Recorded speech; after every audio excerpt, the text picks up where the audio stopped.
D'en Víctor puc dir, essencialment, que és un home honrat i un professional capaç, que es mou bé en l'escenari internacional i que per tot plegat una de les millors coses que ens pot passar com a culers és que el pròxim dia 24 la seva papereta estigui entre les possibles i la millor cosa que ens podria passar és que fos la més escollida en aquestes eleccions. Ara el saludarem a casa seva a Granollers. Víctor, bona tarda. Què tal, Antoni? Bona tarda a tothom. Buenas tardes, good evening, good morning, depending on where you connect from. Un plaer i moltíssimes gràcies per dedicar uns minuts, una estona del vostre temps per conèixer el projecte Ací el futur i sobretot per poder contestar quantes més preguntes puguem contestar, millor.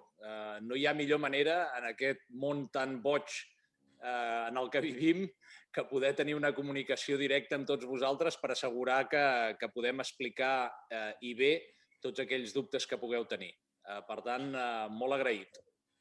Començarem pels bàsics a l'hora de la presentació. Víctor Fontmanté, 48 anys, casat, pare de 3 fills, llicenciat en Direcció i Administració d'Empreses, de professió emprenedor i consultor.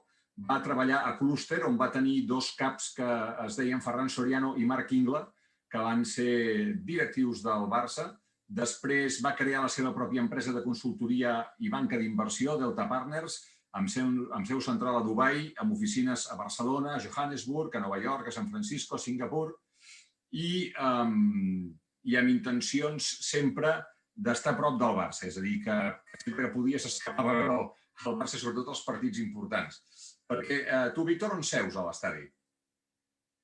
Sé com el meu avi matern i el meu pare van tenir 2 abonaments, que és a la tribuna baixa, de Boca 103, ben a prop de la gespa. Sentim l'olor de la gespa i sobretot també s'escolta inclús molt bé en els jugadors quan xerren, inclús quan el camp està ple.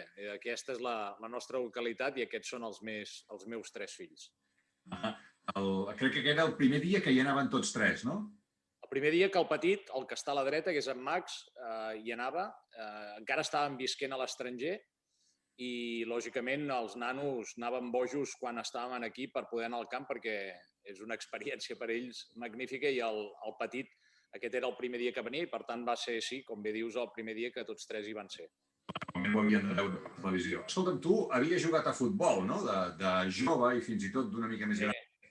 Sí, jo sóc un apassionat de l'esport en general i m'encanta practicar esport, però també seguir-lo i veure'l, però el futbol ha estat la meva passió de sempre i vaig començar, com bé dius, a les categories inferiors, als benjamins de l'Esport Club Granollers i vaig jugar-hi fins als juvenils, fins que amb la meva carrera professional vaig seguir jugant a futbol, però ja no amb un nivell competitiu bastant més baix, ja fèiem més aviat patxangues. Però aquí aquesta foto és dels benjamins i jo crec que l'audiència no ho reconeixerà perquè és difícil de reconèixer, però us puc dir que en aquesta fotografia, a part de jo mateix, que sóc el que està amb el braç dret de l'entrenador, que és el senyor que va de beix, mig calvo, doncs el que està amb el braç dret a l'esquena, aquest sóc jo amb els braços creuats, però hi ha un jugador que va jugar al primer equip del Barça a l'època del Dream Team i va ser internacional també i, per tant, un jugador d'èxit. No sé si aquí el reconeixeria algú. Doncs els ajudem, Víctor. És el que està ajupit amb el braçal de capità, el Sergi Barjuan, que va ser lateral del Barça, lateral a l'esquerra del Barça del Dream Team. Vas continuar jugant, el nen es va fer gran, va canviar de categoria. Aquí el tenim dret, sota del rètol aquest que diu Agua del Montseny, doncs aquest més alt és ell. Tu jugaves a darrere, no? Vaig començar al mig del camp, perquè jo m'agradava participar molt en el joc, però a mesura que em vaig fer gran i que el meu talent quedava més amb entredit, vaig acabar jugant de central. En aquella època no jugava amb 2 centrals, era aquella època que jugaves amb un central i un lliure. El lliure que et cobria una mica les esquenes, jo era el central una mica d'estraler i m'encarregava de marcar el davanter centre del rival sempre. Si hi ha una foto mítica és la que ve ara, d'una patxanga, però una senyora patxanga del Víctor. Aquí segur que coneixereu gent, perquè, per exemple, el Víctor està ajupit, ja ho veieu al centre de la fotografia, i fixeu-vos, té a la seva dreta Jan Laporta, i a sobre, dret, amb ulleres, Josep Maria Bartomeu, i vestit de porter Ferran Soriano, l'actual responsable del Manchester City. I, a més, entre els que estan també vestits de curt, a la dreta, ajupit, el penúltim per la dreta és el Xique Begiristain, i dret, el penúltim per l'esquerra, és el José Ramón Aleixanco, i això és el miniestadi. Què feies aquí, Víctor? Doncs això és tal com tu dius. Clar, jo sóc un soci apassionat del Barça, però sóc fill de Granollers, fill d'una família de classe mitjana ben normal. Per tant, com tots els socis, no tenia la sort de gaudir el club de prop, però de sobte dos companys de feina, com bé has explicat, esdevenen vicepresidents del club i això em permet, jo encara vivia aquí i encara no havia començat el meu projecte empresarial propi, doncs cada cop que podia m'escapava i quan organitzaven alguna patxanga, com és el cas aquí, entre amics, empleats, directius, doncs jo intentava anar-hi i això va ser un dia al ministadi. Després has anat a tantes finals com has pogut al llarg de la teva vida, no? Sí, no, la meva passió, recordo perfectament el primer viatge que vaig fer en viatges Marina i el meu pare, jo tenia 13 anys, al Barça de Johan, semifinals de la Recopa d'Europa al camp de la Juve, i jo en aquells moments, també és veritat que l'aficionat gaudia del viatge encara molt més, perquè es viatjava amb l'equip, estaves a l'hotel amb els jugadors, amb els directius, amb els periodistes, era tot com una família, però sí que tots els aficionats que hem tingut la sort, i més encara aquesta última dècada, de gaudir de viatjar amb l'equip, sobretot per finals, doncs sabem que és el millor que es pot fer amb diferència, no? I per tant, sí, he estat a totes les finals, amb excepció de la primera Champions, de la de Wembley, he vist en directe les altres 4. Aquesta és una final de Copa amb els teus germans, no? Aquests són els 3 germans, som els 4 germans, jo sóc el gran. Aquesta és la final de Copa al Camp Nou, aquella final recent on el Messi va fer aquella jugada davant nostra i va fer aquell golaç. Però sí. Però vaja, i a més t'hem vist a la final de París aixecant l'orelluda, Bueno, això és perquè, de nou, un dels beneficis de tenir 2 amics a la Junta és que, a part de poder fer patxangues al Mini, doncs quan va haver-hi, em sembla que va ser la primera vegada que una junta directiva, en aquest cas la junta directiva de Jan Laporta, amb una celebració van convidar no només el que és directiva més directa, sinó amics i familiars de l'entorn. No? I, per tant, la sorpresa va ser entrar a la festa, trobar-te els jugadors, però la sorpresa no eren els jugadors, la sorpresa era tenir la Copa d'Europa allà i poder-la aixecar i adonar-te'n que pesa poc. De fet, això va ser una decepció, perquè el que costa de guanyar fa que quan l'aixequis dius, ostres, però si això hauria de pesar més. Bé, això és París 2006, el tenim a Roma davant del Panteó l'any 2009 i a Londres el 2011, a Piccadilly Circus. Jo tinc un record extraordinari d'aquesta final. Jo crec que els primers 25 minuts de la segona part, en què el Barça acaba fent el 3-1 definitiu, és el millor futbol que li he vist mai. Sí, i és aquell partit que ens empata el Rooney i no sé per què ja teníem aquell caràcter guanyador i jugàvem tan bé que el patiment històric que alguns de nosaltres, quan érem més petits, doncs patíem, doncs no hi va ser. Sabíem que guanyaríem. I Berlín 2015, i amb el teu fill gran també, amb algun germà, això és l'Estadi Olímpic de Berlín. Aquí, la veritat, Víctor, és que ens imaginàvem que en vindríem més, Sí, la veritat és que sí, sobretot perquè semblava que el Trident ens donaria gasolina per una mica més, però malauradament doncs, Neymar va decidir marxar i a partir d'allà doncs, ha sigut complicat. Has vingut a votar sempre que hi ha hagut eleccions? Bé, jo m'involucro encara més, diguéssim, a la vida institucional per al tema de la relació amb gent que està a la directiva. La veritat és que un dels grans canvis, com explicarem que volem fer, és omplir de valor el ser soci del club. I el fet de que fins ara no ha estat el cas, normalment per això es veu que les participacions a les eleccions mai han sigut més elevades del 50%.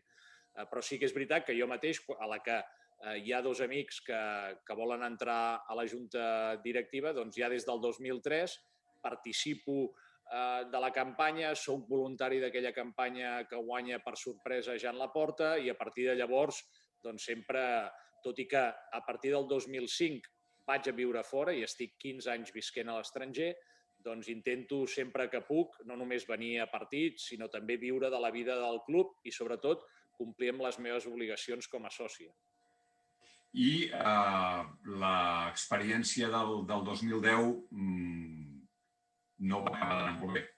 Bueno, deixa'm que expliqui què vols dir amb l'experiència del 2010, perquè no crec que l'audiència sàpiga a què et refereixes. El 2003, com he explicat abans, soc voluntari de la campanya de Jean Laporta, es guanyen aquelles eleccions, jo no tenia ni un euro de patrimoni, per tant no podia dedicar els meus millors anys de la meva vida al club, engego el meu projecte empresarial propi, que gràcies a Déu ens van bé les coses, muntem una multinacional, com has explicat abans, amb seus arreu del món, i el 2010 el Ferran Soriano vol muntar una candidatura en aquelles eleccions que acaba guanyant Sandro Rossell i, tot i que no tenia cap sentit racional, la passió guanya la raó, deixo a la dona, deixo els fills, em tanco a Barcelona durant 3 o 4 mesos, muntem una precandidatura, l'acaba liderant Marc Ingla i tot i que va ser una experiència personal molt gran, com bé dius, doncs els resultats no van ser òptims, per dir-ho de la millor manera possible, perquè vam quedar tercers o penúltims en funció de com es vegi. Però això et va portar aquesta derrota a una sèrie de reflexions importants. Sí, de fet, una de les raons principals per les que estic avui aquí és aquella experiència del 2010. Com bé dius, el 2010 jo vaig viure en primera persona com es vesteixen projectes per governar el club. I això ho estem visquent ara perquè la majoria de precandidatures han començat recentment a muntar el Consell Directiu, la Junta Directiva, a fer el projecte per poder-lo oferir d'aquí 2 mesos als socis. Això és el que vam fer nosaltres també el 2010 i a mi això em va deixar reflexionant, com bé dius, després de les eleccions, perquè per mi muntar un projecte per governar un club com el Barça, que no és un club esportiu qualsevol, no és el Real Club Tenis de Barcelona, sinó que és una institució, la millor institució mundial multiesportiva, requereix d'un projecte. Jo a vegades faig l'analogia d'aquelles ciutats que volen ser olímpiques. Els projectes olímpics no es munten 3-4 mesos abans de que el COI decideixi quina ciutat vol ser olímpica, sinó que es passa temps fent plans de viabilitat, plans de finançament, construint equips, i això és el que jo pensava que el Barça necessitava, sobretot perquè també vaig veure que aquella junta directiva que vam muntar, com que es fa ràpid i corrent, en format sprint, bàsicament el que es busca és gent que siguin socis i que tinguin diners per avalar. No hi ha cap altre requisit.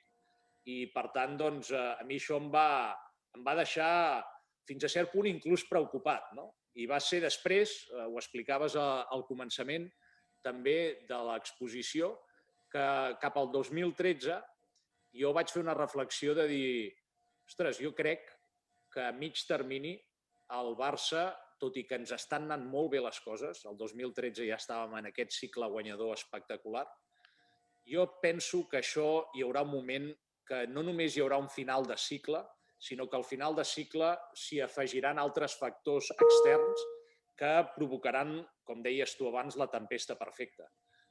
Aquesta complexitat que amb la pandèmia s'ha fet encara més gran i, per tant, vaig dir no pot ser que quan arribi el moment que estiguem en aquesta situació complexa li haguem de donar solució a aquests problemes amb una precandidatura que es munti 2, 3, 4 mesos abans de les eleccions. Per tant, posem-nos a caminar ara i intentem muntar un projecte com aquell projecte olímpic, aquella ciutat que vol ser olímpica i comencem a pensar en un pla de govern, comencem a crear equips i si tenim èxit, doncs estarem en una posició única per fer front a aquests problemes de futur que ara tenim. Des del teu punt de vista, quins són els principals reptes de futur? Els grans reptes de futur és que aquests factors de la tempesta perfecta ens han situat en una situació esportiva molt complicada, en una situació econòmica gairebé, i no ho dic jo, el president de la gestora ho va dir a pocs dies després de prendre possessió, que estem molt, molt a prop de la fallida econòmica i que, a més, sabem que institucionalment hem tingut problemes de tot tipus. Per tant, aquesta situació crec que ens posa davant de dos riscos. En els propers 5 anys, i per això creiem que aquestes eleccions són segurament les eleccions més importants, si no de la història contemporània, hi ha dos riscos als que hem de fer front. Un és perdre el model de propietat, hi ha un risc de conversió en societat anònima esportiva, o perdre la capacitat competitiva, que siguem com el Milan o inclús el Manchester United, equips de gran tradició, però que no estan competint al màxim nivell. I és per això que si el futur, el 2013, va començar a fer camí, per fer front a aquests dos grans reptes i assegurar que en els propers anys mantenim el club en mans dels socis i les sòcies i seguim competint i seguim guanyant Champions. Quan dius que cal una transformació del model de gestió, exactament a què et refereixes? Bé, per fer front a aquests reptes, el que creiem és que el model de club que tenim ara és el mateix model de club. El club es gestiona més o menys de la mateixa manera que es gestionava a l'època, per exemple, del president Montal o el president Núñez. Els socis comptem poc, o pràcticament res. Les juntes directives són gent amb diners per avalar, però no tenen cap experiència. Normalment, hi ha excepcions, però normalment no tenen cap experiència rellevant per gestionar un club com el Barça. A més, se senten legitimats per intervenir en el dia a dia. Imagineu-vos, gent que no té experiència rellevant, però legitimada per fitxar jugadors o per decidir temes que una estructura executiva hauria de decidir. Per tant, el que nosaltres creiem és que ha arribat el moment de canviar el model de gestió. Realment, si volem fer front a aquests reptes i fer-ho amb garanties d'èxit, hem de canviar qui i com es prenen les decisions en el club. I per això el que nosaltres hem proposat i el que hem vingut treballant és primer tenir una junta directiva on hi hagi gent que tingui experiència rellevant per prendre les grans decisions estratègiques del club. Aquesta junta directiva ha de tenir, en la nostra opinió, 3 perfils de directius. Gent que vingui del món de l'esport. Hem fet la primera presentació fa uns dies, Toni Nadal, una persona que ve del món de l'esport, un exemple d'un directiu que ens pot afegir molt valor a l'hora de prendre grans decisions estratègiques per la seva capacitat d'entendre com gestionar l'esportista d'èlit. La setmana que ve en presentarem un altre.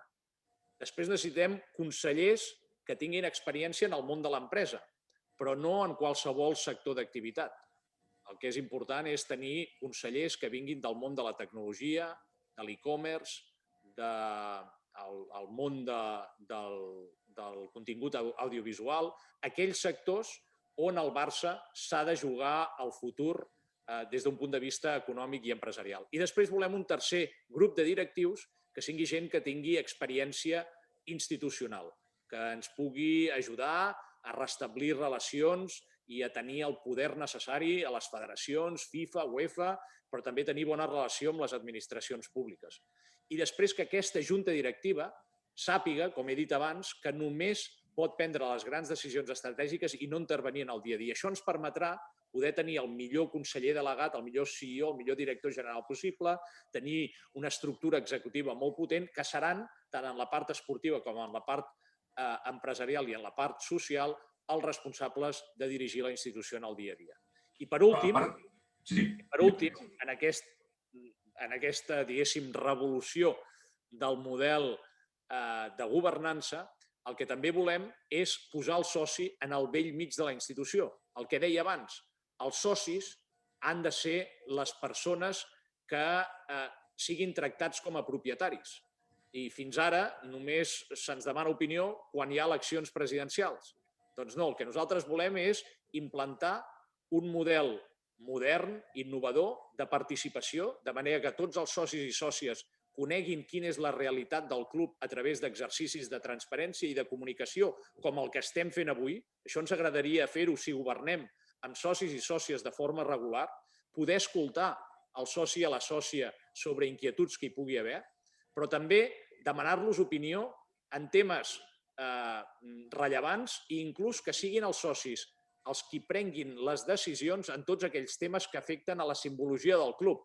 És a dir, si volem canviar l'escut, si volem posar el nom a una instal·lació, si volem retirar una samarreta del Palau Blaugrana, per exemple, que tot això ho decideixin els propietaris de la institució, perquè no has de tenir coneixements tècnics per prendre aquestes decisions.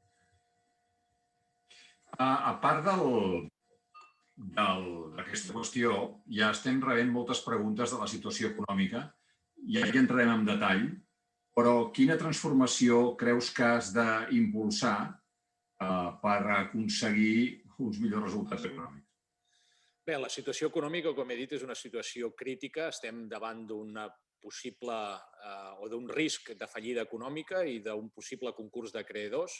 Per tant, el pla que nosaltres tenim es diferencia en dues parts. Al curt termini, tenim un pla pels primers 100 dies, on hi ha un pla en la part econòmica, un pla de xoc, i després el pla els propers 5-6 anys. En el que és el pla de xoc, el que hem de fer de forma immediata és una auditoria detallada, que a més els seus resultats seran explicats de forma pedagògica als socis i sòcies, que són els propietaris de la institució, però després el que farem, a través d'un equip executiu molt potent, implementar una reestructuració de l'estructura de despeses, dels costos. Hem de reduir els costos de forma immediata i també fer una reestructuració del balanç. A finals d'estiu hem de pagar 400 milions d'euros als bancs, diners que no tindrem. Per tant, haurem de renegociar les obligacions amb els bancs de manera que no posem en risc el club. Això és d'una complexitat gran i es necessita capacitat i solvència de gestió, segurament com mai en la història del club. I, en segon lloc, implementar un pla pel mig i llarg termini per fer créixer els ingressos. Aquí som molt optimistes i ens fa molta il·lusió perquè, tot i que la situació a curt termini és complexa, el Barça té un potencial de creixement econòmic molt, molt gran. Penseu que, tot i que facturem molt, els que més, el Barça empresarialment encara té un tamany mitjà. A Catalunya, només a Catalunya, hi ha 60 empreses que facturen més que el Barça. I ja sabem que el Barça no és una empresa. És sentiment, és passió, però hem de tenir la part empresarial per generar recursos ben coberta. I tenim un pla per fer créixer aquests ingressos a través de monetitzar, de generar ingressos venent productes i serveis als milions, als 400 milions de seguidors i de fans que tenim arreu del món.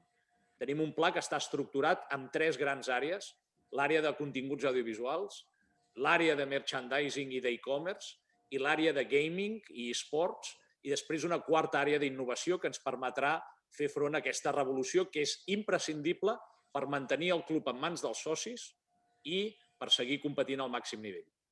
En el terreny esportiu, aquesta transformació que tu vols fer en el club, com seria? Doncs seria consistent amb el que he explicat abans. Quan he explicat que en la part institucional hem de canviar com i qui pren les decisions, això té una implicació directa en el terreny esportiu. És a dir, fins ara els directius, gent sense experiència en el món del futbol, se senten legitimats per fitxar i per fer grans fitxatges. I això no té cap sentit. Nosaltres creiem que les decisions esportives han d'estar en mans d'aquells professionals que més en saben.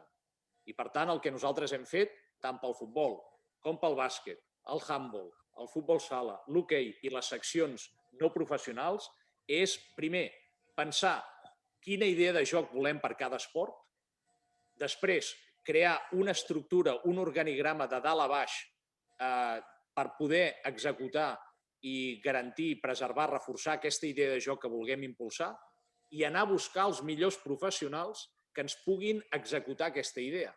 Per això diem que és impensable, que no té cap sentit muntar una precandidatura 3-4 mesos abans de les eleccions. És impossible muntar equips potents com nosaltres hem vingut fent durant aquests últims 5 anys. Aquí tenim la foto del Xavi, que és un molt bon exemple i em permet explicar la part del futbol, però que després que sapigueu que hem fet exactament el mateix per cadascun dels esports. En el futbol què vam fer? Vam dir, som fills del cruyffisme, del joc de posició. Per tant, nosaltres el que volem és preservar, reforçar aquest model, aquest estil que ens ha convertit en el millor equip de futbol del món i de la història. Què hem de fer? Muntar una estructura i anar a buscar els que més en saben, que molts d'ells no treballen al club, i posar-los en les posicions adequades. Com? Fent una avaluació de les capacitats que cada nom, que cada llegenda té, perquè si no aquí tenim el risc d'anar a buscar noms només perquè, com que han tingut èxit a la gespa, ens pensem que podran fer qualsevol cosa, i posar-los a assumir les responsabilitats adequades. En el cas del futbol, després de fer una avaluació de diferents candidats, vam pensar que el Xavi, per la seva capacitat de gestió, per la seva capacitat de lideratge, capacitat de crear equip, capacitat de comunicació, coneixement del club, coneixements tècnics, és un actiu únic que ens pot fer una funció i un rol en els propers anys espectacular. I el que li vam dir al Xavi és, Xavi, ajuda'ns a muntar tot l'organigrama amb un objectiu, que tu compleixis una funció de lideratge com a general manager. Sabem que el Xavi vol ser entrenador i, per tant, quan el club ho necessiti, pot fer de general manager i entrenador, però ajuda'ns a construir aquesta estructura que després, amb la validació de la junta directiva, tindrà capacitat de treballar en equip, tindrà capacitat de que quan les coses vagin malament tinguem les llums llargues posades i donem estabilitat en el club. I, sobretot, retornem la il·lusió al barcelonisme, que veiem que l'equip no només guanya, sinó que quan guanya o inclús quan perd, ho fa de la manera que ens fa sentir orgullosos. I això és el que hem fet en el futbol, però també en el bàsquet, en el handball i en cadascun dels esports. El Xavi, què t'ha dit?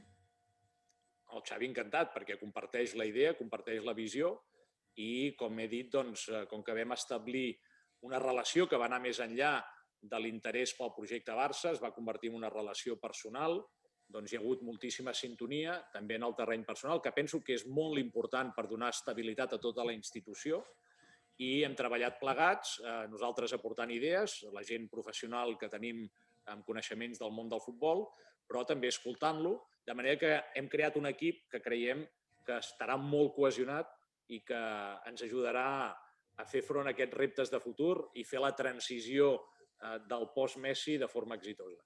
Víctor, estan arribant un carro de preguntes, aquests tres de que us conec. Estan arribant un carro de preguntes.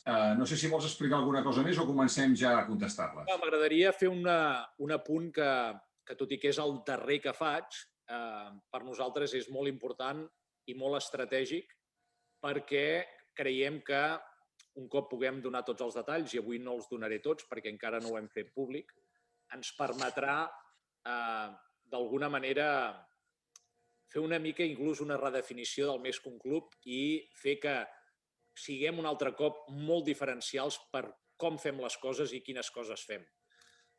Creiem que l'impacte que el club, que el Barça pot tenir en el món, més enllà de l'impacte esportiu, és molt gran i, per tant, tenim un pla social molt ambiciós en el que creiem que podem contribuir de forma mesurable, de forma tangible, a fer front a alguns dels grans reptes que, com a societat, en el segle XXI tenim.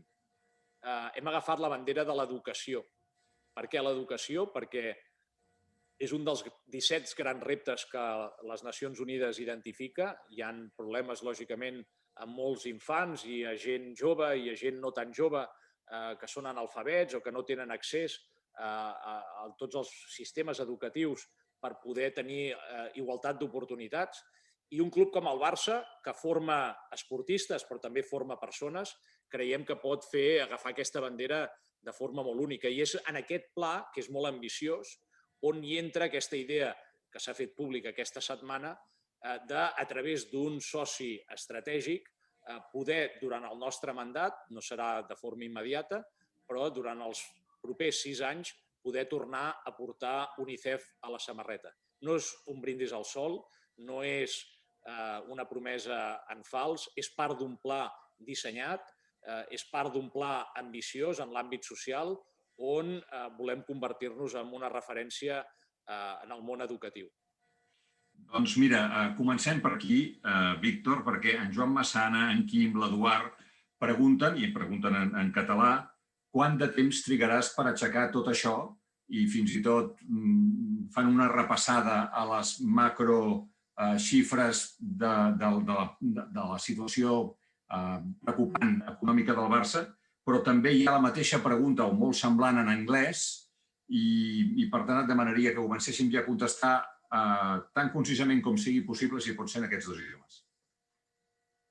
Bé, jo penso que hem de diferenciar, com he dit abans, el pla de xoc, el que és el curt termini, que més va molt lligat amb el que nosaltres, en el nostre escenari base del pla de negoci, és la duració, l'impacte més gran de la pandèmia, que són la resta d'aquesta temporada i segurament els inicis fins a meitat de la temporada que ve. Nosaltres estimem que entre 12 i 18 mesos a partir d'ara la situació podrà tornar-se a normalitzar des d'un punt de vista de la font d'ingrés tradicional, el que és ticketing, assistència a l'estadi, tot el que són botigues, etc. Per tant, nosaltres el pla que tenim és un pla que estima que hem de fer una reducció de despeses i una renegociació de totes les obligacions financeres per fer front a aquest període dels 18 mesos i tenir-la adequada i adaptada per també tenir un coixí de manera que puguem reprendre el vol d'alguna manera a partir de que les fonts de generació d'ingrés tradicional tornin als seus nivells normals.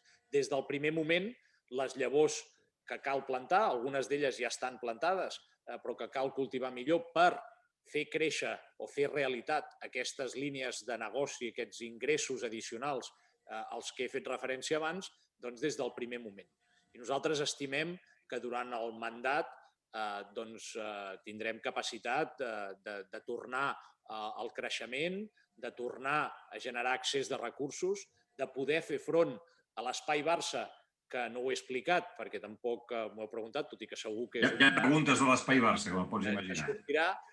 Hem d'entendre quin és el projecte urbanístic i arquitectònic que el club ha fet, perquè malauradament en els socis no se'ns ha explicat en detall, i entenent quina és la realitat financera del club i les obligacions que el club té en el curt i mig termini, fer una reeducació, readaptació del que és l'espai Barça, tot i que l'objectiu nostre és claríssim. La reforma del Camp Nou i el nou Palau Blaugrana, i potser inclús amb ordre invers, reforma del Palau Blaugrana o nou Palau Blaugrana i reforma del Camp Nou, no és només una necessitat, sinó que és una urgència gran. Bé, un breu resum d'això en anglès? So basically, the economic turnaround of the club obviously has to have two phases. One is the short-term crisis management. We are at a quite high risk of a potential bankruptcy if things are not managed properly. And therefore, we have a 100-day plan where we aspire to do a full restructuring of both the P&L as well as the balance sheet. For this, we need not just the vision and the plan that we've developed, but also the best possible professionals with experience in restructuring to basically make it a reality. In parallel, our plan to grow the revenues and really transform Barça into a true multinational, because nowadays, despite we are close to €1 billion of revenue, we are still a medium-sized business. All those plans, which basically are around content, gaming, e-commerce and merchandising, and innovation, so that we can monetize the 300-400 million of funds we have around the world. Those plans will be started to execute immediately with the intention that during the first 6 years, we'll be able to have again growth, we'll be able to generate excess resources again, and that will protect us. That will protect the independence of the club. That will allow us to make Espai Barça a reality so that we can have a new basketball arena but we can also have a new Camp Nou. Víctor, pregunten si estàs amoïnat per les paraules de Messi i també, deia l'altre dia que estava cansat de ser, o li semblava que estava cansat de ser el causant de tots els problemes del Barça, i algú em fa referència també a unes declaracions teves en les que hauries dit que el Xavi podria convèncer Messi de quedar-se. En aquest sentit, també hi ha una pregunta de si tu renovaries per les mateixes quantitats que se li estan pagant actualment a un jugador de 33 anys. Sí, el cas de Messi per nosaltres és un cas estratègic. És un cas estratègic, primer perquè és el millor jugador de la història, però també perquè encara avui en dia és el millor del món. I, per tant, tenir la sort de tenir el millor jugador del món, jo penso que a vegades perdem una mica de vista perquè ho hem convertit d'alguna manera en una normalitat. Sembla que el món amb Messi al costat és lo normal i no és així. I, per tant, fer tots els esforços per retenir a Messi creiem que són claus. Què vol dir retenir Messi? Per nosaltres vol dir assegurar que Messi pot continuar sent pal de paller del primer equip de futbol durant els propers anys mentre continuï sent un jugador professional de primer nivell, però vol dir també establir un pla de manera que l'associació Messi-Barça, Barça-Messi perduri molts i molts anys. Creiem que és un actiu estratègic. Alguns de vosaltres haureu vist el cas de Jordan a través de la sèrie Last Dance. Estem en un cas similar. Tenir el millor jugador de la història com a actiu estratègic pel club per continuar fent el club gran i inclús quan vinguin temps menys bons, que segur que vindran en el terreny esportiu, poder seguir creixent com a institució. És evident que en el curt termini tothom s'ha d'adaptar a la nova realitat i per això hi ha una renegociació salarial. Messi és el que més cobra de forma justa, però el que hem d'assegurar és que el reajust de sous i salaris passa per tothom i també per Messi. Però estem convençuts que podem establir aquest win-win de manera que ell entengui que en el curt termini s'ha d'ajustar i ha de fer una contribució en el club que tant s'estima, però que després, a mig i llarg termini, també hi pot sortir guanyant. I sí que estem convençuts que per fer que això passi, nosaltres, des del punt de vista de la nostra responsabilitat institucional, hem d'explicar-li aquest pla, aquesta visió, però que en el curt termini el que a Messi li interessa és guanyar. Messi, si ha arribat a la frustració i vam arribar inclús a veure un burofax, va ser sobretot perquè no creu que hi hagi projecte i que no tinguem un projecte competitiu que pugui guanyar. I per fer això no hi pot anar ni el senyor Bartomeu ni el senyor Víctor Font. Per fer això hi ha d'anar algú com Xavi, que és una persona que té lideratge, que el Messi se'l creu i quan li expliquem el projecte que tenim estem convençuts que ell entendrà que ha de continuar aquí. A propòsit de diners i això, aprofito per saludar algunes persones que diuen que se n'alegren de veure'm incorporat a la candidatura.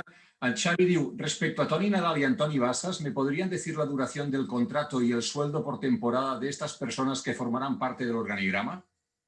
Perfecto. En el caso de Toni Nadal no tendrá sueldo porque Toni Nadal se incorpora en la junta directiva, en el consejo directivo. Como he explicado varias veces, el modelo de junta directiva que proponemos es muy diferente. Primero porque tendremos gente con experiencia relevante para ayudar a tomar decisiones estratégicas en el club, pero en segundo lugar porque no pretendemos tener cargos en la junta directiva. Esto de tener el directivo responsable del balonmano, el directivo responsable del área comercial, el directivo responsable del fútbol femenino, no tiene para nosotros ningún sentido.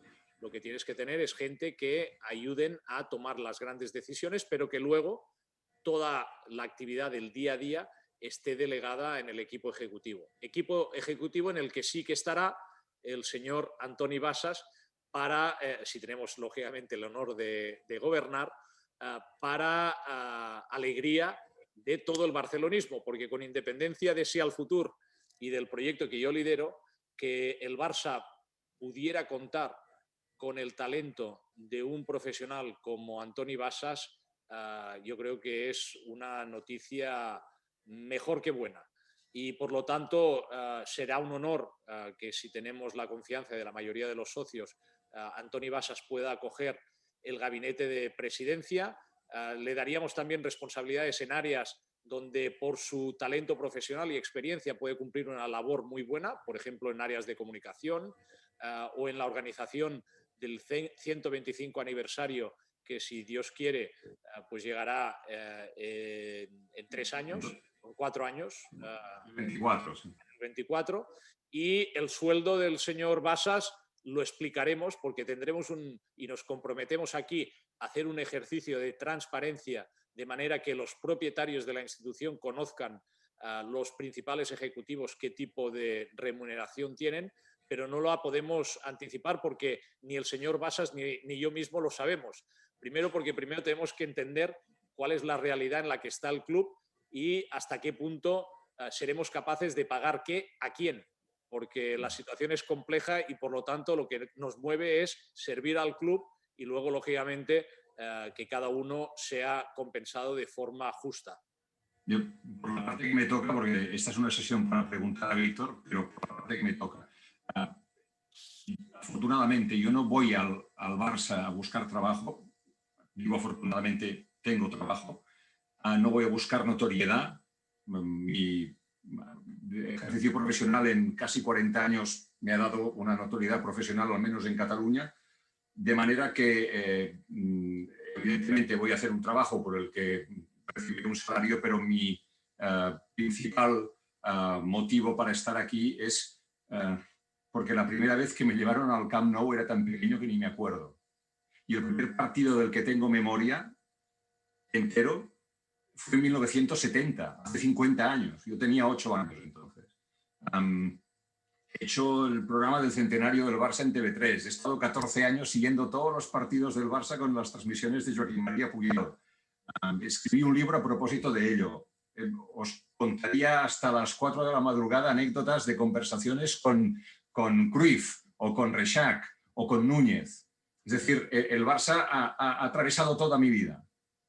Y cuando miro para atrás y veo cómo me ha acompañado como aficionado, como periodista, ahora como padre de 2 socios del Barça, pues me parece que sea natural que yo pueda estar ahí. Evidentemente, esto dependerà de la voluntat soberana de los socios. Més preguntes que han arribat, algunes directament referides a coses que has dit aquesta setmana i concretament a l'entrevista de la COPE, Víctor. Et diuen, en Sergi Ortega, concretament, que creu que el que vas dir de Koeman ja fa alguns mesos, o aquest estiu, o que el Barça, que la selecció espanyola pugui jugar al Camp Nou, creu que t'està perjudicant, i un altre dels nostres comunicants diu que creu que haver dit que Griezmann és un fitxatge que el Barça no hagués hagut de fer és llançar llenya al foc sobre un jugador que potser el que necessita és que tanquem files al seu voltant. Ui, però això són moltes preguntes i cadascun d'aquests temes mereix una aclaració perquè un dels grans, i ho he dit al començament de la trobada, m'encanta poder passar temps amb barcelonistes, socis i sòcies perquè és l'única manera de poder explicar-nos bé. Malauradament vivim en un món en el que hi ha sobreinformació, molta gent no va escoltar l'entrevista a la COPE però han escoltat un tall descontextualitzat o han vist un titular i lògicament això viralitza, sobretot quan estàs en un món en el que hi ha molts interessos, hi ha molta gent que vol accedir a governar el club i per tant hi ha molts interessos. Però m'encantaria, i no sé si ho puc fer, Antoni, clarificar inclús cadascun dels 3 temes, perquè són 3 temes diferents. Home, no, això hem vingut, diguéssim, però mira de ser breu, si us plau, perquè ja et dic que tenim moltes preguntes. Sí, breu, però alhora m'agrada poder dedicar-hi el temps per poder-me explicar. Si voleu, començo per Griezmann, que és el més senzill. A mi, i primer, potser, no sé si em poso la bena abans de la ferida, però és evident que jo també estic aprenent, jo no soc un professional del món de la comunicació, però sí que tinc un defecte o una virtut, depèn de com es vegi, que és que jo explico les coses tal com les sento o tal com les crec. I a vegades, ara ja estic entenent que potser a vegades no ho haig d'explicar tot tal com ho sento o almenys no si no tinc l'oportunitat de contextualitzar-ho bé. Per tant, en el cas de Griezmann, a mi se'm va preguntar, jo el que vaig dir quan se'm preguntava per Griezmann és, escolteu, però si jo ja ho dic, les decisions, malauradament aquesta decisió la va prendre el president. un president que no ve del món del futbol. I això és el que crec que hem de canviar, que les decisions sobre fitxatges les prengui l'estructura esportiva. I estic convençut que en aquest cas, si la decisió hagués estat presa per l'estructura esportiva, doncs és probable que aquí és on després se'm va fer la pregunta, però tu què creus com a aficionat? Dic, bueno, a mi em va semblar estrany, com a molts aficionats, perquè el Griezmann, que és un jugador top i que per tant ens costaria molts diners, un dels millors jugadors d'Europa, doncs venia a ocupar una posició que estava ocupada i a més pel millor del món i de la història, que és el Leo Messi. Per tant, aquest encaix jo com a aficionat no el veia. I com que després vaig saber que la decisió no la prenia els professionals, sinó el president, encara em grinyolava tot més. Dit això, tenim el Griezmann fitxat i, per tant, doncs, ara hem de fer ús del seu talent. Necessitem talent, ha marxat Luis Suárez, ens falta gol, Griezmann és un gran golejador, doncs l'hem de recolzar, no? Clar, si de tota aquesta explicació que us faig titulem Font creu que el Griezmann no s'hauria d'haver fitxat sense més, no sé si això explica o contextualitza suficientment bé el que jo volia dir. Crec que sí. A la selecció espanyola al Camp Nou. Aquest és un altre tema que en les darreres hores s'ha tret de context i s'ha fet servir per gairebé criminalitzar a una persona que no m'he manegat mai. Jo soc independentista. Jo tinc...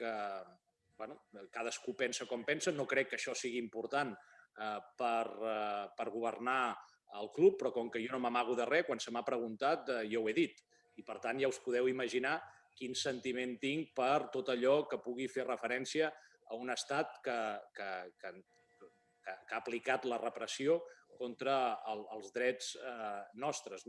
Però, per altra banda, a mi quan se'm va preguntar això, dic, bueno, és que jo, com que no trobo un tema molt important i sé, em consta, perquè en tinc memòria, que la selecció ha jugat espanyola, ha jugat algun cop al Camp Nou, dic, doncs tampoc em sembla un tema tan greu. Ara, també és ben cert que és evident que jo crec que avui en dia, tenint en compte el conflicte i com està tota la situació política i un bàndol i l'altre i tal, jo penso que ni a nosaltres ens convindria o nosaltres mai agafaríem la iniciativa, òbviament, per fer això, ni a la Federació Espanyola doncs tampoc ho faria. I en qualsevol cas, si vingués la selecció espanyola i pogués fer-ho per jugar contra la selecció catalana, que és el que a mi m'agradaria, doncs llavors encara potser podríem fer excepcions.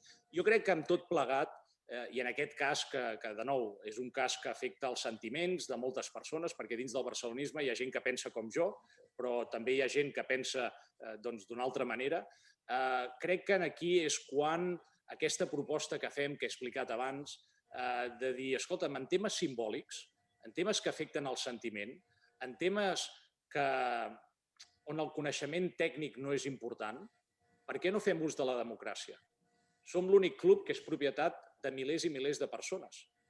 En un cas d'aquests, si algun dia en el futur, quan la situació política estigui més estabilitzada, la Federació Espanyola ens proposés jugar un partit aquí, escolta'm, que ho decideixin els socis, fem ús del vot electrònic i de forma democràtica el que la majoria dels socis i les sòcies vulguin. Però no creem una polèmica d'un tema on no hi és, perquè jo ja ho he dit, el Barça té les seves arrels fundacionals, en una de les seves arrels fundacionals, el catalanisme, i és en el vell mig. Joan Gamper i els 12 fundadors van decidir que el Barça seria una de les institucions que representaria, si no tot, una bona part del poble de Catalunya. El Barça, històricament, i només fa falta donar un cop d'ull a la seva història, ha sigut una institució que ens ha permès fer país, explicar qui som els catalans a la resta de l'estat espanyol arreu del món, i aquesta és una realitat indefugible que nosaltres, si governem el club, doncs assegurarem que continua sent el cas, passi el que passi. Anem per feina. El Jordi i altres preguntes. Parlem del 2024, vol dir que pensem en 6 anys de mandat. Si tens pensat que això ha de ser sempre així o hi haurà canvis? No, de fet, mira, aprofito quan us he explicat, quan us he fet una exposició del projecte, us he fet una mica les pinzellades des d'un punt de vista de visió de cap on volem anar.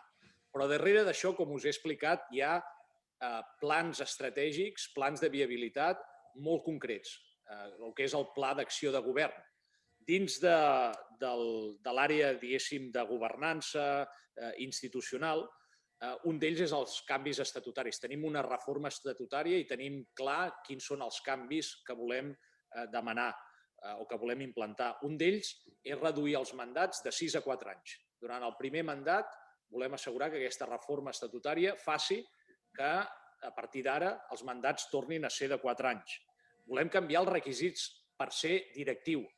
Volem treure el sistema dels avals, que no vol dir que qualsevol persona, defugint de totes responsabilitats, pugui ser directiu. No, per una banda, en la part patrimonial o en la part financera tenim sistemes que la Lliga, la FIFA i la UEFA ens fa seguir i que protegeixen patrimonialment el club, però també tenim una proposta alternativa que baixaria la barrera d'entrada d'alguna manera i faria que gent amb mèrits i amb experiència per poder governar el club s'ho poguessin plantejar amb independència del patrimoni que tinguin.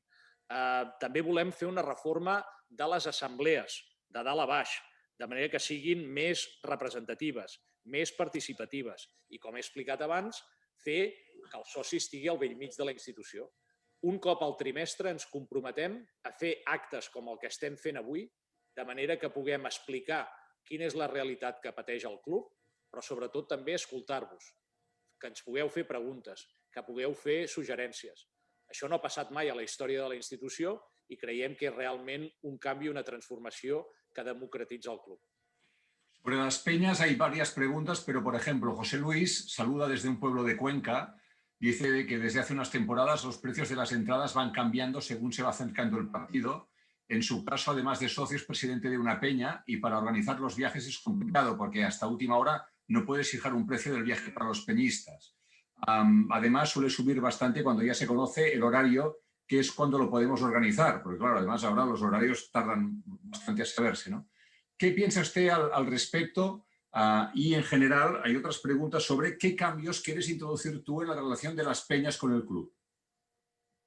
Bueno, el proyecto Peñas, y ayer tuvimos una sesión larga de 3 horas con el Consejo de Peñas, con los presidentes de federaciones y el comité ejecutivo, con más de 40 personas, y el proyecto que tenemos trabajado de Peñas es un proyecto amplio que construye sobre todo lo que se ha hecho estos últimos 10 años y que tiene o se aprovecha de esta transformación del modelo de gestión que hemos explicado que queremos implantar en la institución. El uso de la tecnología, por ejemplo, será clave también para que la relación entre el mundo peñístico y el club sea mucho más eficiente. Queremos asegurar que, habiendo rellenado o dando más valor a lo que significa ser socio del Barça, haya muchos menos peñistas que no sean socios. Es decir, nuestra aspiración es que a final del mandato la gran mayoría de los peñistas sean también socios del Barça. Asegurar que la transparencia respecto a cómo se financian las peñas, porque queremos que el movimiento sea sostenible, cómo se utilizan los recursos, sea mucho mayor. Tenemos un proyecto muy interesante alrededor de sincronizar lo que es el movimiento peñístico, el proyecto de las FCB Escolas, es decir, la parte social y la parte deportiva del club, de manera que construyamos en el territorio y en todo el mundo pequeñas embajadas, de manera que en las peñas haya la parte social, la parte deportiva e incluso parte de los proyectos de desarrollo económico que tenemos también se puedan articular alrededor de lo que serían estas embajadas barcelonistas. Y un largo etcétera. De hecho, una de las cosas que también, y que liga con la primera parte de la pregunta, tenemos un plan para establecer relaciones bilaterales y negociaciones bilaterales con clubes de toda España, pero también del extranjero, de manera que los precios de las entradas, sobre todo cuando vamos fuera del Camp Nou, sean mucho más económicas. Repito, el proyecto tiene una larga lista de iniciativas. Estuvimos ayer casi 3 horas explicándolas y esperamos que cuando hagamos una sesión con la peña a la que usted pertenece, pues lo podemos detallar con más profundidad. Y al pie de esta pregunta de las peñas, por favor, en castellano y en inglés, rápidamente, Abella, president Font, bona tarda des de Mèxic. Soc nieto d'exiliado català. Habrà oportunitat de ser socis del Barça a distància? Ja soc de la penya. Ens diu A. Abella. I en anglès també, des de l'Índia, des del Pakistan, què es pot fer per ser soci del Barça des de la distància o aficionat del Barça des de la distància, però amb una vinculació, jo entenc, amb un carnet? Sí, nosotros tenemos Castellano e inglés, por favor. Sí, tenemos el objetivo de facilitar el acceso a ser socio del Barça. Lo que queremos proteger es, lógicamente, hay un derecho principal del socio histórico del Barça, que es votar al presidente y a su junta directiva, y estos derechos sí que, para asegurar que al final pues no hay intromisión de según qué colectivos extranjeros, pues lo tenemos que proteger, y por eso queremos de alguna forma limitar el derecho de participación en unas elecciones a la presidencia a los socios que históricamente han sido socios de la institución, pero luego dar entrada a cualquier persona que quiera ser socio y que pueda ejercer los mismos derechos y obligaciones, aparte de los de votación en unas elecciones, pues que el resto de socios. Porque hay mucho barcelonista en el mundo y creemos que reforzar la vinculación de millones y millones de barcelonistas con la institución nos hará más fuertes. English? Briefly, please. Oh, sorry. Yeah. So basically, we want to make access to the membership easier. There's one limitation that we believe needs to be included to ensure we protect the institution from any large numbers of foreign people, communities that we do not control, that maybe know little about the institution and that could take over the management of the club. And what we will do, therefore, is limit the capacity to vote for the president and the board to those members that are historical members of the institution, but then open up so that fans and followers of Barça globally can also become members and therefore also participate and support the club in becoming bigger and bigger. Víctor, al Marc Ten, què li diries al soci que dubta entre votar a Font o votar a la Porta? Moltes gràcies i visca el Barça. Doncs que estem en un moment molt excepcional. Estem davant, ho hem explicat abans, d'una tempesta perfecta. Potser la situació econòmica més crítica que ha tingut el club en la seva història. En els propers anys ens juguem seguir tenint el Barça que hem conegut sempre, és a dir, un Barça que és propietat dels seus socis i les seves sòcies i un Barça que competeix al màxim nivell. I, per tant, ha arribat el moment de mirar cap endavant i implementar un projecte, i un projecte vol dir un pla de govern treballat de forma minuciosa i, sobretot, executat per equips que han estat formats, que han estat seleccionats durant els darrers 5 anys. Ara no podem intentar governar el club i pensar que perquè en el passat fent les coses d'una manera va funcionar, doncs ara seguirà igual. Estem en el segle XXI, cal introduir noves maneres de fer, un nou model de gestió, un nou model de governança, lideratges compartits, amb gent amb molt talent, i creiem que aquesta és la solució que nosaltres aportem. El Rubén, a veure, Víctor, no tenim gaire bé per pagar les nòmines i estem parlant de solidaritat i renunciar a un patrocinador a la samarreta? Sí, per això he dit, primer, que el canvi no és immediat i, en segon lloc, que no és que renunciem als ingressos que ens porta avui Rakuten. De fet, el que he explicat, el que passa és que no puc donar més detalls, és que aquesta acció aniria de la mà d'un partner estratègic que ens ajudaria a compensar aquesta quantitat que deixaríem de cobrir o de cobrar. Pero sí, Xavi es patrimonio, por lo que no es propiedad tuya y vendría con cualquier candidato. ¿Por qué crees que es de tu exclusividad? No lo es, muy bien dicho y lo compartimos plenamente. Xavi Hernández es un activo del Barça, no es un activo de nadie y menos de un proyecto. Lo que pasa es que nosotros somos el único proyecto que hace 5 años hizo una selección de quién podría liderar el proyecto de futuro del Barça y somos los únicos que entonces llegamos a la conclusión de que Xavi es un activo único en este sentido. Y por lo tanto, si al futuro es el único proyecto que ha trabajado durante los últimos 5 años en construir una estructura, un organigrama, en montar un equipo con el apoyo, con las contribuciones de Xavi Hernández. Dicho esto, si el socio estima que cualquier otra precandidatura, cualquier otra candidatura ofrece un plan mejor, estoy convencido que Xavi continuará o tendrá la oportunidad de ser entrenador, con una estructura, con un proyecto diferente, però, aún así, entrenador del Barça. Àlex, en aquests moments de dificultats econòmiques, l'abonament i les quotes de socis no patiran una gran pujada? No, nosaltres aquí i en la part social, que també tenim 12-14 iniciatives treballades amb un pla de negoci associat. En el tema dels abonaments tenim, i ho hem explicat ja alguna vegada, una proposta innovadora al voltant del seient lliure.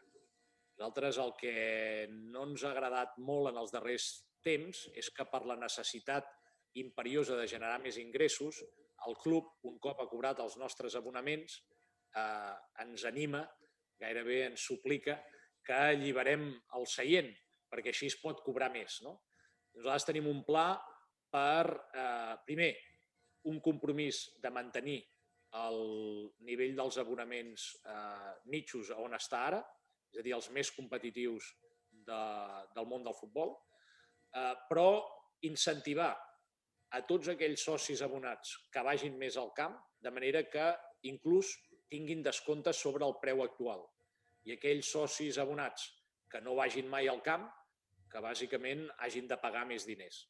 Això també ens permetrà, a través també d'un exercici superior de transparència, tenir una llista d'espera per a aquells socis que no tenen abonament molt més àgil, que és una necessitat que crec que tots aquells socis que no tenen la sort de poder gaudir d'un abonament a l'estadi reclamen.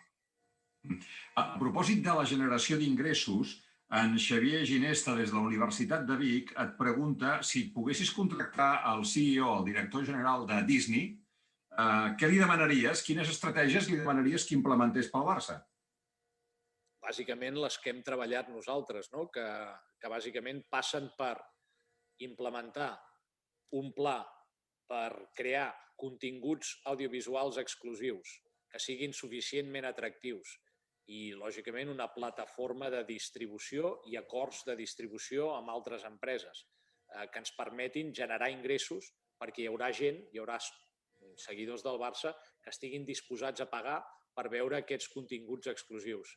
Poden ser documentals, poden ser sèries, poden ser qualsevol tipus de contingut, format reduït, format curt, format més llarg. Això, que el Barça ha començat a plantar llavors en els darrers moments del mandat, aquest últim que acaba d'acabar ara, ho hem de fer de la mà de socis estratègics. I això ens passa el mateix en les altres categories que he explicat abans, en el merchandising, de manera que el poc ingrés que avui en dia el Barça genera, tot i que hi ha molts productes llicenciats que podríem vendre i que, si us hi fixeu, us en aneu a qualsevol botiga de les Rambles i veureu producte llicenciat que quan es ven a un preu de descompte molt gran i que el Barça pràcticament no veu ni un cèntim de tot plegat, doncs reconvertir tot això, fer ús de la tecnologia i de l'e-commerce per poder monetitzar, vendre productes de merchandising no només aquí, sinó arreu del món, de forma molt efectiva i que ens permeti generar aquests ingressos. I el mateix amb la categoria de gaming. Per tant, es tractaria o es tracta d'assegurar que tenim a un CEO que té aquesta experiència, que té aquests coneixements i que ho pot fer realitat. Et pregunten per la secció de bàsquet i també pel futbol femení del Barça.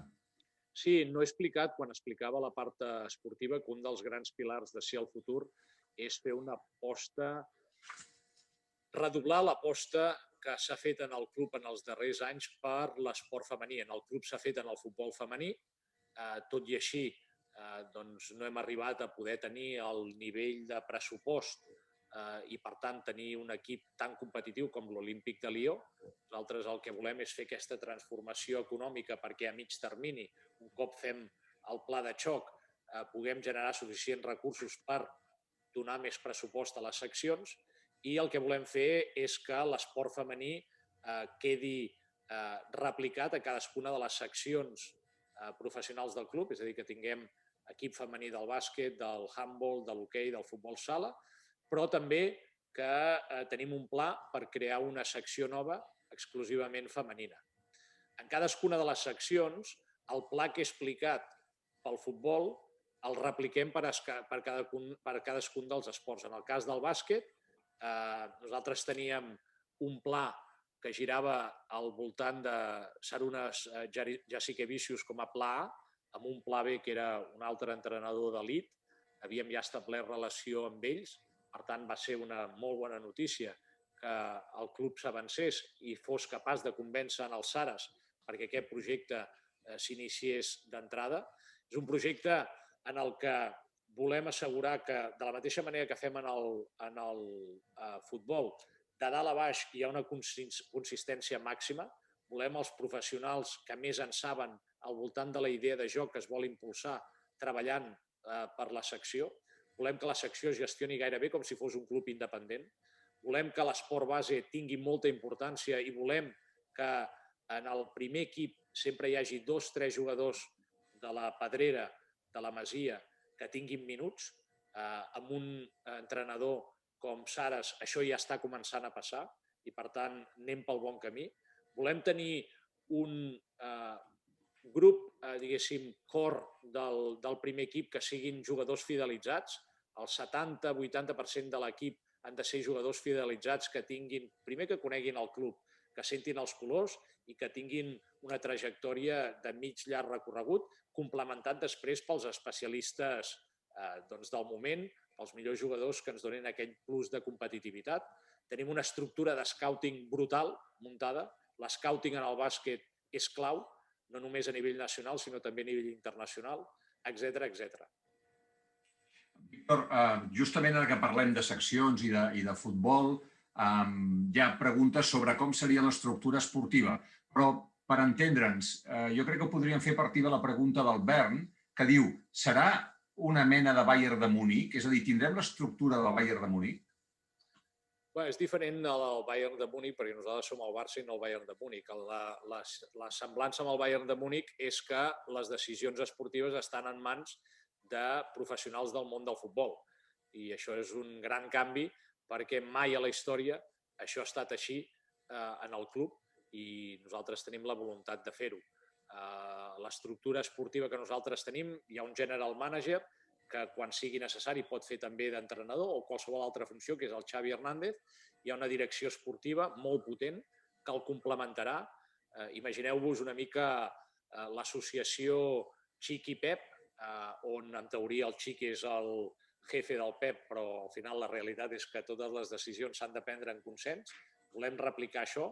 Hi ha una estructura de secretaria tècnica molt potent, amb grans professionals, alguns no són coneguts, però aquí no es tracta només d'anar a buscar noms, aquí es tracta d'anar a buscar els millors professionals, una estructura de scouting a nivell nacional i internacional molt potent, uns serveis mèdics de primera línia, on alguns dels professionals que ara no treballen pel club també haurien de tornar, un futbol base on també grans figures del futbol base que són pilars claus del cruyffisme, del joc de posició, tornarien al club per liderar el projecte del futbol base, amb una consistència absoluta entre el primer equip i l'últim equip dels benjamins, i amb una nova àrea, l'àrea de comportament i psicologia, que estarà liderada per professionals de primer nivell i on un conseller, un directiu com el Toni Nadal, doncs segur que ens assessorarà i ens donarà el consell respecte a quina és la millor manera de fer-ho possible. Hi ha moltes preguntes sobre, però bàsicament ha de ser la mateixa, sobre què penses fer amb l'Espai Barça. Ho he explicat abans.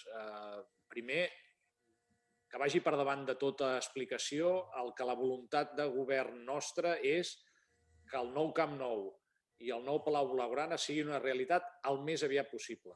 El que era una necessitat fa uns anys, avui en dia és una urgència gran. Ara bé, hem de ser realistes, hem de tocar de peus a terra i, malauradament, no podem fer més que dir que necessitem fer una anàlisi del projecte urbanístic i arquitectònic perquè no se'ns ha explicat i s'ha de fer una anàlisi per entendre si inclús les solucions arquitectòniques, per exemple, pel nou Camp Nou, s'assemblen a les de l'estadi del Tottenham o de les del Madrid, que són de primer nivell i que em consta que em sembla que en el nou Camp Nou no ho estem preveient, per tant, hauríem de veure si voldríem implementar algun ajust o algun canvi. Hem d'entendre també el mateix del Palau Blaugrana i després entendre quina és la realitat econòmica del club i quina capacitat tenim per fer què. En tercer lloc, analitzar el preacord al que s'ha arribat amb Goldman Sachs, entendre si protegeix els interessos del club o si no, i un cop ho tinguem tot, reformular-ho, explicar-ho de forma molt pedagògica i transparent als propietaris del club, votar en referèndum i implementar tot allò que sigui possible el més ràpid possible. Et pregunten, ¿cómo manejarán la cantera del primer equipo de fútbol? ¿Sería fichajes más cantera o cantera más fichajes? No, el modelo del proyecto fútbol que queremos impulsar, que se trata de reforzar, preservar, impulsar, dar un nuevo impulso al estilo de juego que nos ha convertido en una referencia a nivel mundial, lógicamente se apoya como piedra angular en Masía, por muchos temas. El primero, por un tema de que aquellos jugadores que han sido formados desde pequeñitos en casa tienen luego una capacidad de entender el juego y lo que el entrenador les va a pedir que otros jugadores que fichas de fuera no tienen. El jugador que viene de la Masía, lo vemos con Ansu Fati, sabe cómo perfilar el cuerpo antes de recibir, cómo orientarlo, cómo pasar, dónde están los espacios, cómo situarse, cómo posicionarse. Esto Dembélé, que le hemos fichado de fuera, no lo conoce y por lo tanto cuesta mucho más que se integre en el equipo. Por lo tanto, la Masía es clave. Aparte, en una situación de complejidad económica, el poder tener buena parte del equipo que venga de casa es también una ventaja económica importantísima que ahora va a ser una necesidad. La María Inés Fernández vol un aclariment. Diu, ¿estás diciendo que los socios del extranjero, aún los antiguos, no podremos votar? Espero aclaración sobre este punto tan preocupante. No, yo hago referencia no a la procedencia o dónde son, sino a la antigüedad de los socios. Si usted es socia, pues lógicamente puede votar, los derechos lógicamente los seguirá teniendo. Estamos refiriendo a que no vengan ahora 30.000 aficionados muy respetables, culés de China y que de repente con 30.000 votos construyan una candidatura y puedan gobernar el club sin seguramente tener el conocimiento histórico de la institución y sin tener las referencias necesarias para hacer un buen gobierno de la misma. Gali Benkidan, ¿qué piensas, Víctor, de la Liga Europea que algunos presidentes de grandes clubes quieren crear con grandes equipos como el Barça? De fet, el president Bartomeu, en la roda de premsa de comiat, va dir que deixava firmat l'acord del Barça per integrar-se en aquesta nova Lliga Europea, no? Sí, va ser un moviment estrany perquè ens consta que no hi ha cap Lliga Europea o cap Superliga creada encara i, per tant, anunciar que signes un acord d'alguna que no existeix és, si més no, estrany. Nosaltres coneixem que hi ha discussions en aquest sentit. És la tercera vegada que hi ha clubs europeus que estan intentant articular aquesta Superliga, però no sabem res més que això i, per tant, desconeixem els detalls d'on està. Des d'un punt de vista de com veiem nosaltres la competició, per una banda, creiem que hi ha molt recorregut per millorar el format de la Champions Creiem que s'ha d'aconseguir que un Barça-Liverpool no haguem d'esperar 7 o 8 anys per veure-ho i que no haguem d'esperar els mesos de febrer, març o abril per veure grans equips o grans partits a nivell màxim a Europa, però volem que aquesta reformulació de la competició no es faci posant en risc o perjudicant de forma que pugui acabar amb les competicions nacionals, perquè creiem que són part de l'ecosistema i és necessari que continuïn. En Dioni Millan s'avança uns esdeveniments que espero que no passin mai, però en quina posició quedaria vostè si Xavi fracassés com a entrenador del Barça i no arribessin els resultats? Bé, des d'un punt de vista de l'estructura esportiva i des de la junta directiva, per això volem tenir gent que vingui del món de l'esport també a la junta directiva, doncs prendríem la millor decisió pel club. I com he dit, el Xavi, que és una persona que té unes capacitats molt úniques, pot assumir diferents rols dintre de l'estructura esportiva del club. El que no ens podem permetre és repetir un cas tipus Pep Guardiola, que tenim un actiu que és únic, n'hi ha molt pocs d'aquests, i que el cremem sent entrenador 2 o 3 anys i que després se'n marxi a la competència i vagi a un lloc on li creïn millors condicions per, en comptes d'estar 3, estar-ne 7 o 8, com ha passat amb el Pep. Això no té cap sentit.